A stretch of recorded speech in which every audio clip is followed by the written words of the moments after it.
সম্মানিত দর্শক, আসসালামু আলাইকুম।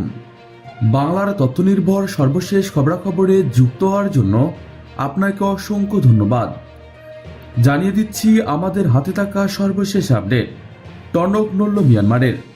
কোস্টগার্ডের পাশাপাশি নৌবাহিনীতে যুক্ত হোভারক্রাফট। কোস্টগার্ডের পাশাপাশি নৌবাহিনীর জন্য হোভারক্রাফট কেনার পরিকল্পনা করেছে সরকার। 2020-21 সালে কোস্টগার্ডের জন্য দুটি হোভারক্রাফট কেনার জন্য আনুষ্ঠানিক পরিকল্পনা নেয় সরকার। দেশের উপকূলীয় এলাকার নিরাপত্তা, চোরাচালান রোধ এবং সব ধরনের পরিস্থিতিতে এসব হোভারক্রাফট গুরুত্বপূর্ণ ভূমিকা পালন করবেন। তবে কোস্টগার্ডের পাশাপাশি নৌবাহিনীর জন্য হোভারক্রাফট কেনার কথা শোনা যাচ্ছে। একই সাথে নৌবাহিনীর আধুনিকায়নের আওতায় 2টি ইউটিলিটি হেলিকপ্টার, 5টি offshore petrol vessel, Minesweeper vessel কেনার পরিকল্পনা নেওয়া হয়েছে। সম্প্রতি বাংলাদেশ সেনাবাহিনীর metric M1 anti tank guided মিসাইলের ফায়ারিং সম্পূর্ণ করেছেন। 2012-13 সালে প্রথম ধাপে রাশিয়া থেকে 1200 ইউনিট মেট্রিক্স M1 মিসাইল, 3000-এর মতো লঞ্চার কেনা হয়। এরপর ধাপে ধাপে আরও কয়েক হাজার ইউনিট মেট্রিক M1 মিসাইল সেনাবাহিনীর বহরে যুক্ত করা হয়। 2020-21 সালে সেনাবাহিনী দেশেই ATGM নির্মাণের জন্য টেন্ডার দিয়েছিল।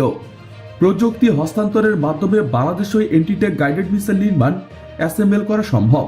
এদিকে বাংলাদেশ বিমান বাহিনীর F7 BGI ফাইটার ইনস্টল বিমানের একসাথে 4টি PL-9C এয়ার-টু মিসাইল নিয়ে উড্ডয়ন সম্পূর্ণ করেছেন।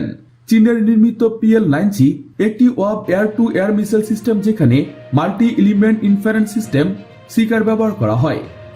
এই মিসাইলের সর্বোচ্চ রেঞ্জ 25 কিলোমিটার। প্রিয় দর্শক, আজকে পর্যন্তই। শুরু থেকে শেষ পর্যন্ত চেষ্টা করছি বাংলার সামরিক অর্থনৈতিক সঠিক তথ্য উপস্থাপন করতে।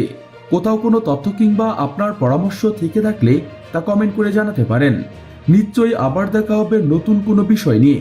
ততক্ষণ পর্যন্ত ভালো থাকুন, সুস্থ থাকুন। Thanks for watching my video. আল্লাহ হাফেজ।